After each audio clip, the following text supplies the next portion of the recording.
But Ant Strawn is a very experienced player. He played out earlier this season for North Harbour, and he had a magnificent game on that occasion. Mertens, as he's done so well with the kick-ins.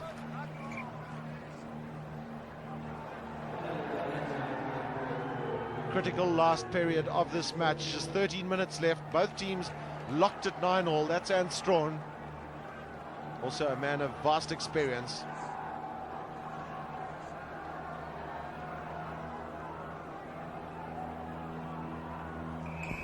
Well, it went to the back and there was virtually nobody pushing there. South Africa had closed the gap between the two lines. Strawn gets himself in quickly, and this is Mertens. It's a long kick from Mertens, but it was out on the full. James Small had done well because he was guarding that far touch line. Well, Mertens, no real bother for him. He's kicked so prodigiously in this match. South Africa had a better territorial advantage in the first half, but New Zealand have been creeping back. Well, check Barley Swart once again looks like he's struggling, and one wonders if he's going to leave the field. The replacement for him will be Gary Pagel. Well, Gary Pagel is a very fine player, but he is a man who's played nearly all of his rugby on the tight head side, and of course if there's a scrum now to start again, the referee says wait for the replacement because there is a front row forward involved, but the referee said it's a line out. If it was a scrum they'd have to wait. The doctor's got to clear it now. The doctor said okay, and that's Gary Pagel coming on. Well, what a big day for the young man from the Western Province. He has no time to get himself into this match, just 12 minutes left, but a great opportunity for him.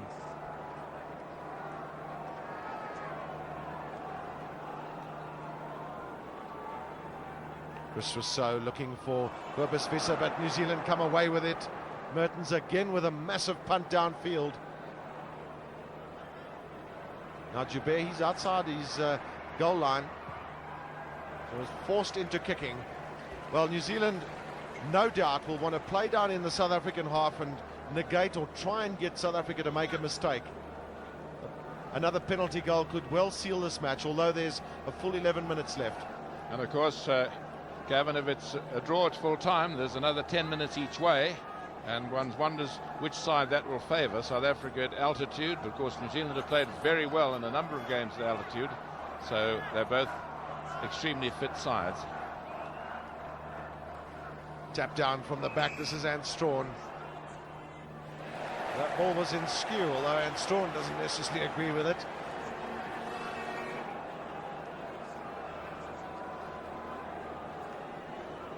Well, the last 10 minutes will be a question of huge commitment from both teams.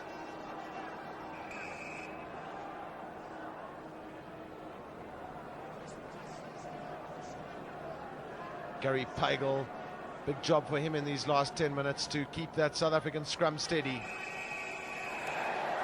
A penalty has gone against Craig Dowd for the third time in the match for not keeping that scrum steady.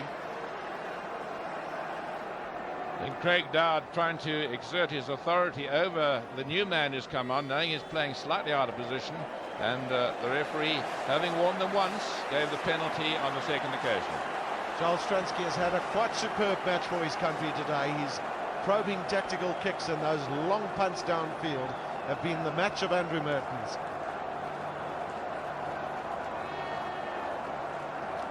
The question of tactics for this line out are critical. Cobus Visser's in the front. If South Africa can secure quality ball here, will we see a drop goal or a drop attempt from Joel Stransky? Visser is the taker in the front, but the ball was not in straight.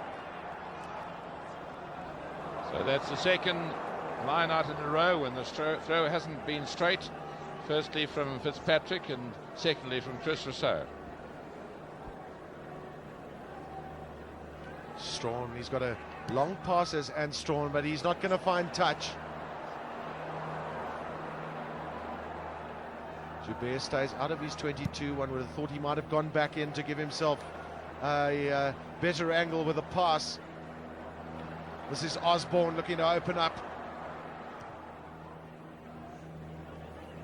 Huge punt from him. Well, that's a magnificent kick from Glenn Osborne from the back. He's a man with so much confidence. Man they call Aussie. That's no reference to any Australian roots. Aussie derivative of Osborne, of course. Now, important throw-in for Chris Rousseau, because if he's going to find that man, Cobus Visser, the throw-in needs to be straight.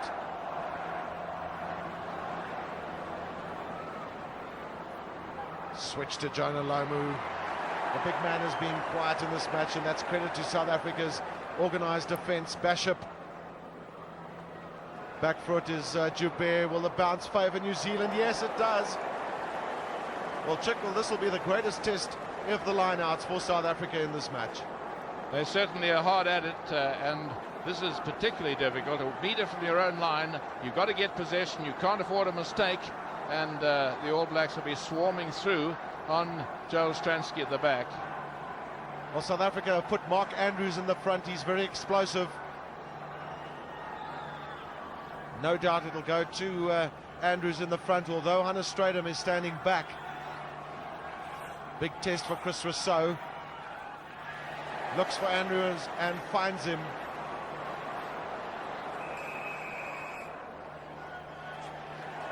New Zealand were looking to collapse that maul, so South Africa will hope to get some relief from this. Stransky, who's kicked so well in this match.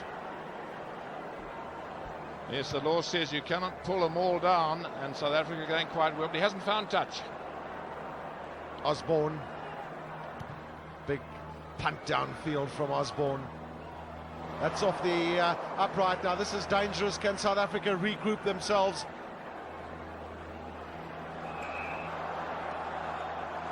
Well, Chick, they say you make your luck on the field, and New Zealand, full credit to them for following up that ball. It was Ruben Krier trying to do some recovery work for South Africa. Of course, the ball coming off the post is more likely now with those big protectors around them. Joubert getting himself organised for this kick with the left foot. Well, lots of pressure coming from New Zealand in these last... we're into the sixth minute of the match, sixth last minute of the match.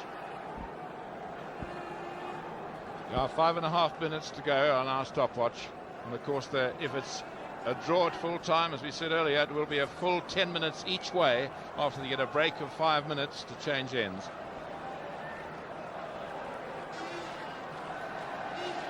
New Zealand will give credit to Ian Jones, who's been such a tower of strength in the lineouts.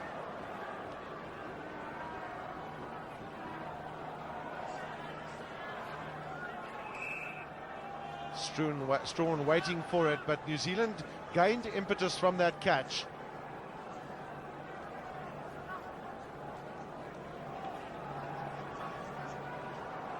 Now New Zealand have the ball. Can they bring big Jonah Lomu into play?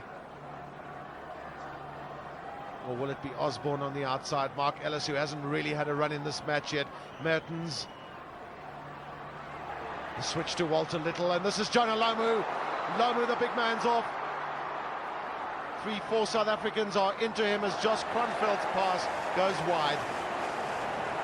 Well, once again, there was good defence by the Springboks there, and pressure. You only pass a bad wild pass when you're half tackled at the time, and that last pass not going to hand because of the pressure.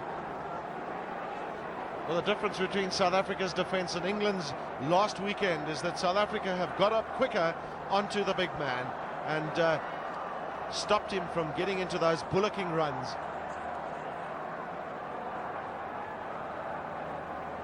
Rescue act wanted by both teams. Well taken in by South Africa. It was Cobus Visser. Back foot is Stransky.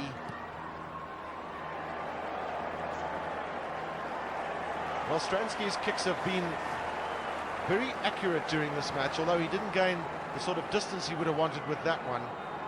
But New Zealand also will not be too concerned, because their successes in the line-out, particularly in the second half, have been plentiful. That's Robin Brook also played his role behind him, Ian Jones. Taken once again by Jones. It's almost like clockwork from the big man. Little looking for and almost finding the space that he wanted. This is Bishop, who's come back onto the field for Ant Strawn. And once again, the relentlessness of the All Black pressure. Whenever they get a good ball, they swing it around. When they want to get back in their opponent's half, they seem to be getting enough ball in order to do that. And they've obviously decided they must play it in the Springbok half of the field, so any penalties and mistakes can be converted into points, and South Africa will have to launch their attacks from way, way out from their opponent's try line. One of the lowest scoring matches in Rugby World Cup 95. 9 points all, 3 minutes left. New Zealand once again show their supremacy in the line-outs. Frank Bunce. Josh Kronfeld was right on his shoulder. This is Mertens again. Has he got this drop goal? No, it swung wide.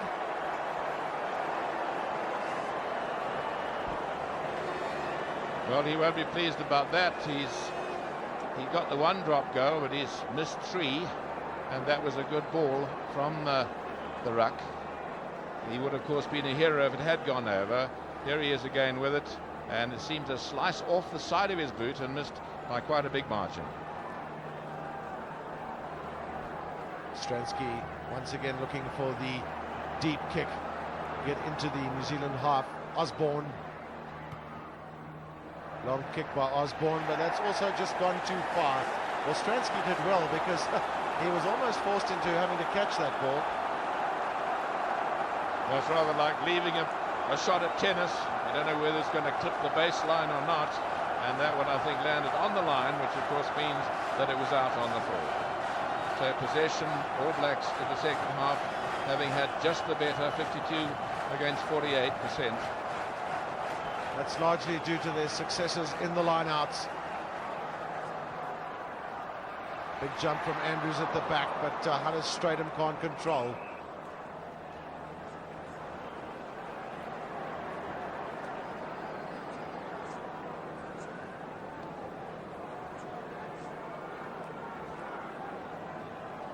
Now, what does Bishop do?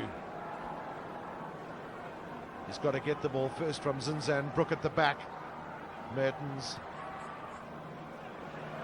We're going to keep the ball in play. That's Lomu going up for it. Well taken by South Africa.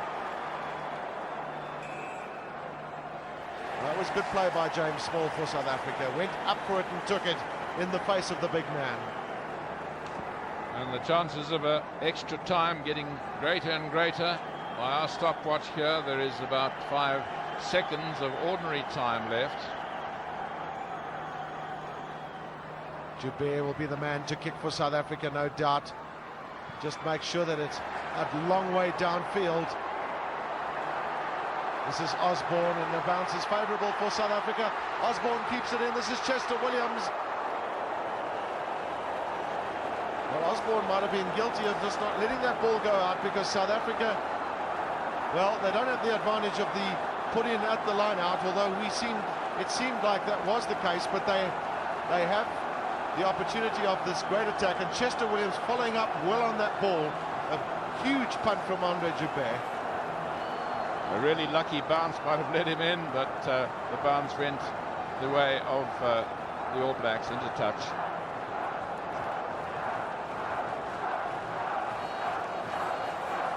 Now Fitzpatrick, it's on his shoulders. He finds Jones again. Jones so easily just going up with 2 hands, and then Bishop can bring the release. Well, control in the lineouts is so important, and Ian Jones has shown today for New Zealand that he's able to do that. Well, that's the closing score, 9 points all, and now there will be a 5-minute break. This is the first time in the match. A 10 minutes of 2 halves, and after that, well, we'll discuss that situation, but a quick break for the players. The various personnel in support will come onto the field to discuss the situation, but 10 minutes each way after this. If the players are still locked it at a draw. It will then be the scorer of the